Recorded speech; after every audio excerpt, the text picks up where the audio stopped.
Good morning, guys. So, this is day 4, and let's get started. So, how to automate a habit and never think about it again. John Henry Patterson was born in Dayton, Ohio in 1844. He spent his childhood doing chores on the family farm and working shifts at his father's sawmill. After attending college at Dartmouth, Patterson returned to Ohio and opened a small supply store for coal miners. It seemed like a good opportunity. The store faced little competition and enjoyed a steady stream of customers. But for some reason, Patterson's shop still struggled to make money. Eventually, he learned why his employees were stealing from him.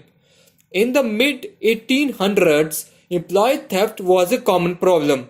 Receipts were kept in an open drawer and could easily be altered or discarded. There were no video cameras to review behavior and no software to track transactions.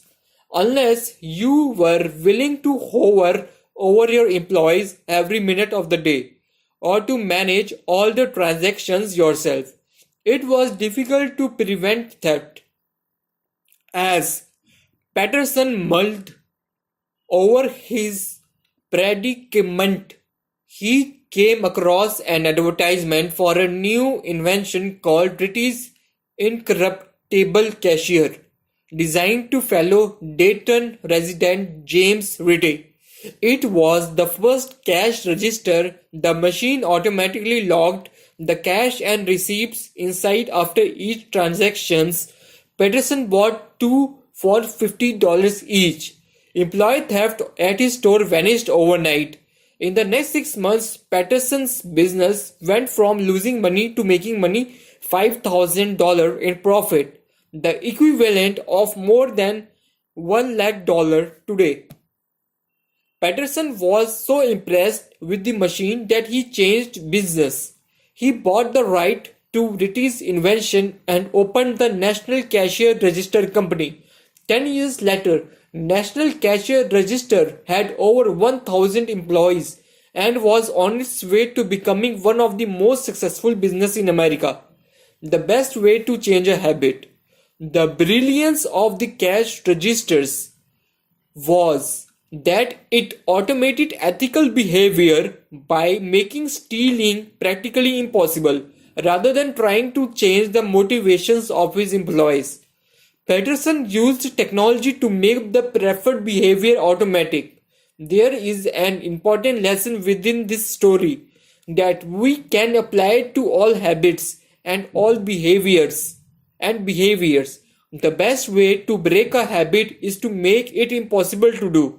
And the best way to create a good habit is to automate it so you never have to think about it again. Typically, when people think about automating something, they imagine technology or a piece of software. And certainly, this is a great way to automate a habit. You can save for retirement with an automatic deduction from your paycheck. You can curtail social media browsing with a website blocker. Technology can transform actions that were once hard, annoying, and complicated into behaviors that are easy, painless, and seamless. It is the most reliable and effective way to guarantee the right behavior. But there are also many ways to automate your future decisions that do not necessarily involve a piece of software. One-time action that look in good habits. One-time actions that look in good habits. One of the most practical way to automate good habits is to look for one-time choices that require a little bit of efforts up front but create increasing value over time. I am fascinated by these single choices that can deliver returns again and again. Not long ago, I surveyed my readers on their favorite one-time actions that lead to better long-term habits. Here are a few of the popular answers. Nutrition. Use small plates to reduce calorie intake. Sleep. Remove your television from your bedroom. Productivity. Delete games and social media apps from your phone. Focus. Permanently set your phone in down do not disturb mode. Happiness. Get a dog. Healthy. Buy better shoes to avoid back pain. Finance. Call your service provider, cable, electricity, etc. and ask for a lower rate. These one-time actions only require effort once and make it easier to get better sleep, eat healthy, be productive, save money, and generally live better.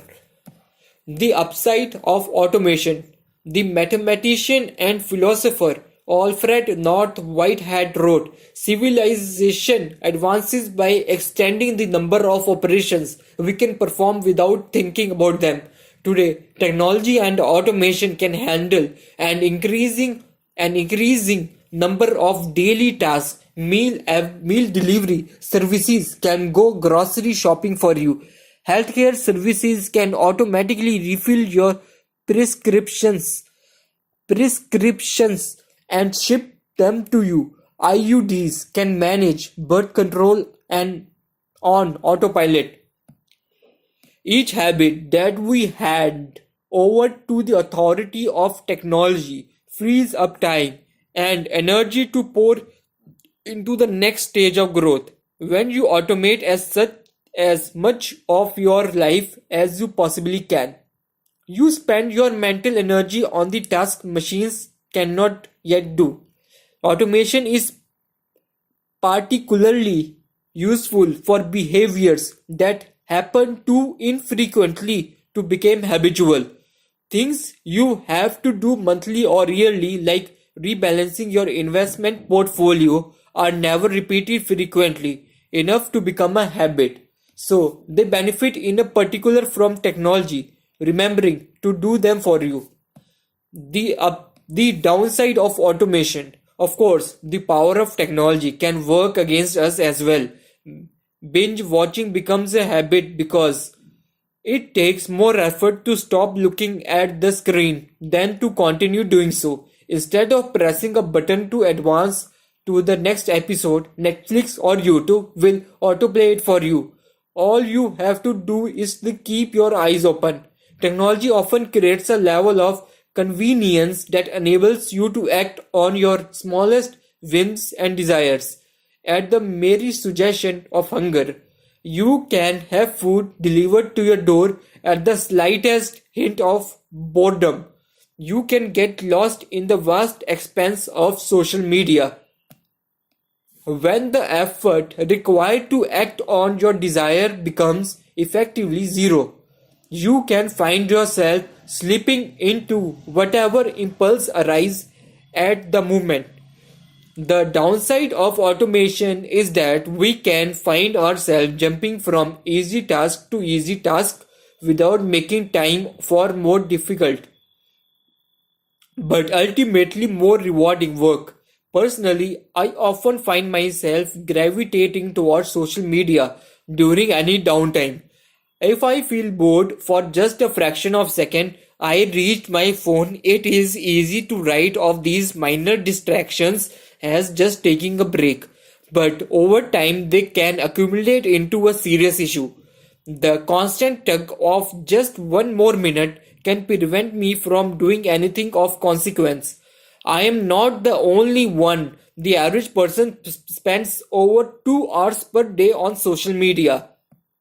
What could you do with an extra 600 hours per year? During the year I was writing Atomic Habits, I experimented with the new time management strategy. Every Monday, my assistant would reset the password on all my social media accounts, which logged me out on each device. All week I worked without distraction. On Friday, she would send me the new passwords. I had the entire weekend to enjoy what social media had to offer until Monday morning when she would do it again. If you don't have an assistant, team up with a friend or a family member to reset each other's password each week. One of the biggest surprises was how quickly I adapted.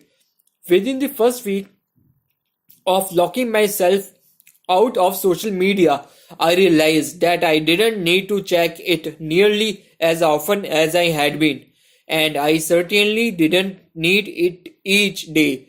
It had simply become so easy that it had become the default. Once my bad habit became impossible, I discovered that I did actually have the motivation to work on more meaningful tasks. After I removed the mental candy from my environment, it became much easier to eat the healthy stuff. Where to go from here? When working in your favor, automation can make your good habits inevitable and your bad habits impossible. It is ultimate way to lock in future behavior rather than relying on willpower in the moment.